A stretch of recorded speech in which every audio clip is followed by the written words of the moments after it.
Indexation हटाना इस देश के इन्वेस्टर को एक बहुत बड़ी उसकी जेब पे डाका डालने जैसा है।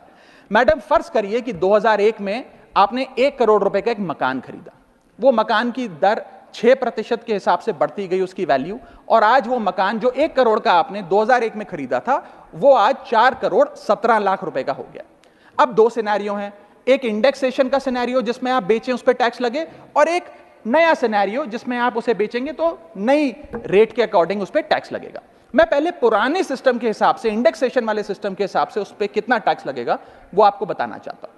आज वो मकान जो आपने वर्ष 2001 में 1 करोड़ का खरीदा था वो आप 4 करोड़ 17 लाख रुपए का बेचती हैं, तो आपकी सेल प्राइस 4 करोड़ 17 लाख, लेकिन आपकी purchase price, inflation adjusted indexed purchase price 1 crore नहीं, लगभग 3 करोड़ 60 लाख के आसपास आती है।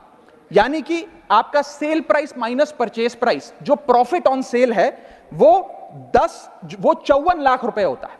उस 54 लाख रुपए पर 20% के अकॉर्डिंग आप पे टैक्स लगता है। यानी कि इंडेक्सेशन वाले फॉर्मूले से आपको कुल टैक्स 10,80,000 रुपए देना पड़ता है। मैं राउंड ऑफ करके 11 लाख रुपए कहता हूं।